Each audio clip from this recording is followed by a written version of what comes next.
बघा आजीच्या काळातील विसरलेली रानभाजी। तर आजीबाई हे कशी करायची हे तुम्ही सांगा। याची सालपट काढून टाकायचे।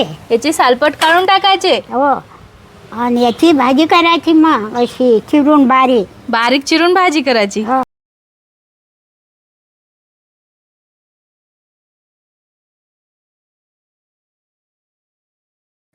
तुम्ही ही वेल पाहिली का?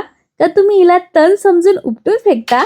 थांबा, याची भाजी जर तुम्ही एकदा खाल्ली तर चिकन मटन विसराल। याला कद्दूच्या वेलाची रानभाजी असे म्हणतात आणि जुने लोक याला आवडीने करून खात असत, तर आपल्याला करायला काही हरकत नाही। तुम्ही कद्दू खाता पण लाखो रुपयाची ही वेल कचऱ्यात फेकून देता। हो, याच वेलीच्या एका पानात कद्दूच्या दुप्पट लोह आहे। आज मी दाखवणार आहे आजीच्या काळातील विसरलेली रानभाजी। शहरातील लोकांना वाटतं कद्दू फक्त बाजारात येतो, पण आमच्या शेतात कद्दूच्या वेलाचे पानं सुद्धा भाजी करून खाल्ली जातात। तर चला तर आईच्या हातची ही तीच चव मी तुम्हाला दाखवणार आहे आजीबाईकडून। बघा आजीच्या काळातील विसरलेली रानभाजी।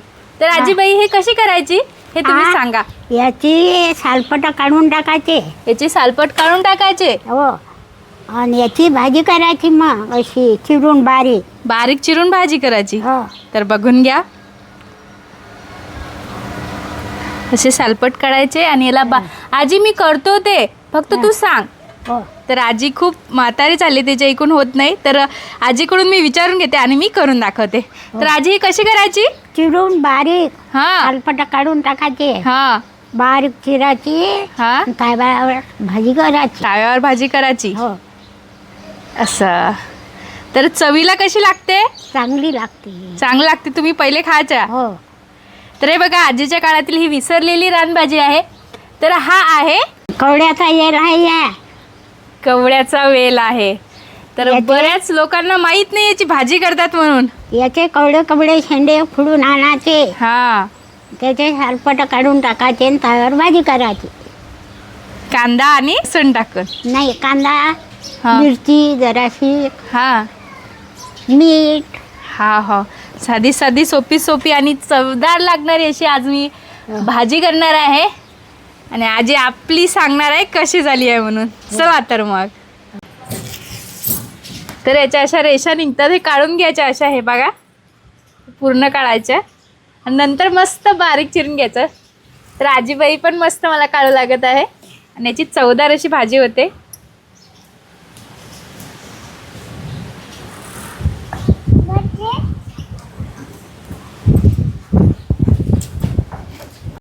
अरे बघा आजीबाईंनी भरपूर मला मदत केली, सगळी साल काढलेली आहे वरची। तर याला मी आता बारीक असं चिरून घेते। हे असं घ्यायचं। तर एक कांदा आणि मिरची घेतलेली आहे मी, पहिले हे बारीक चिरून घेते।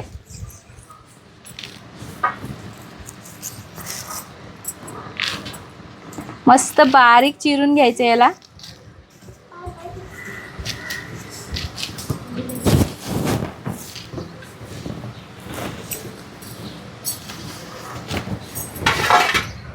पानाची भाजी होते, याच्या गोबीच्या पानाची भाजी होते। मुळ्याच्या पानाची, गोबीच्या पानाची हो. भाजी करतात। हो, ओ आपल्याला माहित नाही बिचारे, म्हणून मी तुला विचारून भाज्या करू राहिली, कारण की आम्हाला तर माहित नाही पहिल्या कशा भाज्या आणि जुन्या भाज्यांवर आपले काय काय काय त्याची भाजी मस्त होते। ताव्यावर टाका लागते, तेल टाका लागते, उलची मिरची टाका लागते, कांदा टाका लागते, त्याची भाजी चांगली लागते। आणि आजी आणखी काही भाज्या सांग ना जे तुला माहित आहे ते।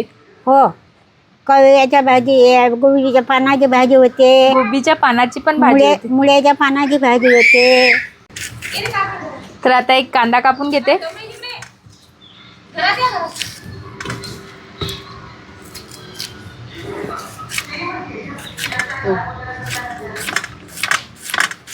मस्त बारीक कांदा कापून घ्यायचा। कमीत कमी साहित्यात चवदार अशी रानभाजी होणार आहे आपली।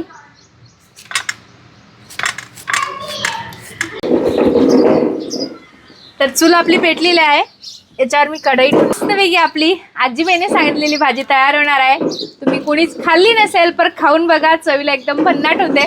तर ही 2-3 वेळा मी केलेली आहे आणि मला चवीला एकदम छान लागली. त्यामुळे मी तुम्हाला दाखवण्याचा विचार केला आणि आजीबाईंना पण तुम्हाला सांगितलं. तर करून बघा, खाऊन बघा आणि चुलीवरची चव या चॅनलला सबस्क्राईब केल्याशिवाय जाऊ नका. तर कढई आपली तापली आहे. त्याच्यामध्ये मी 2 मापलं तेल टाकून घेतलं.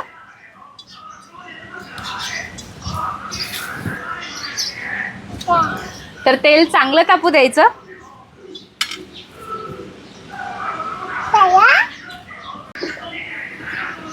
तर आता आजीबाई आपल्या इथं बसलेलं आहे. तर आता मी भाजी टाकायला सुरुवात करते.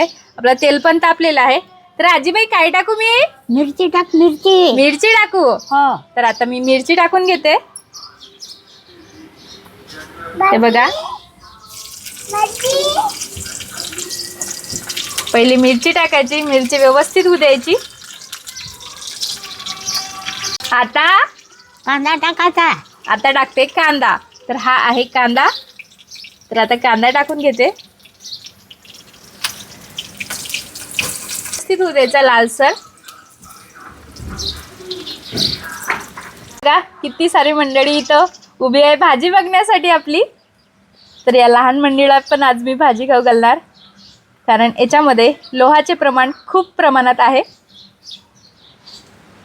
तर आपली आजीबाई आणि इकडे आपला आता कांदा लालसर होत आलेला आहे. आता भाजी धुवून टाकायची.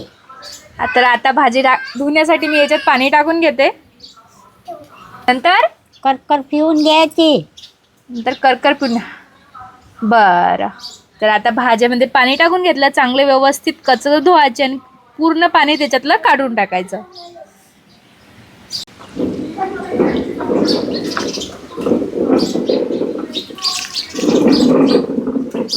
त्याच्यातलं सगळं पाणी काढून घ्यायचं असं. आणि आता आपण ही भाजी याच्यात टाकून देऊया. तर हे बघा, भाजी याच्यात टाकून घेतली, व्यवस्थित फिरून घ्यायची. तर आजीबाई याच्यात हळद नाही, मीठ टाकायचं. हळद नाही टाकायची. हळद नाही टाकायचं, मीठ टाकायचं. मीठ टाकायचं. बरं बरं. त्याच्यात चवीप्रमाणे मी मीठ टाकून देते.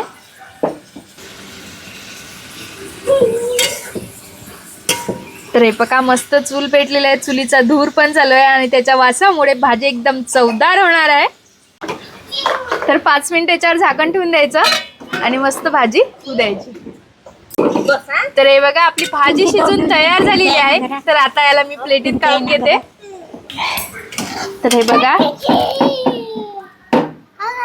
मस्तपैकी भाजी शिजून तयार झालेली आहे. चला, तर भाजी कशी झाली आहे आजीबाईला विचारूया. तर आपली भाजी कशी झाली आजीबाई सांगणार. तर खूप मुलं पण बसलेलं इथं. हे बघा,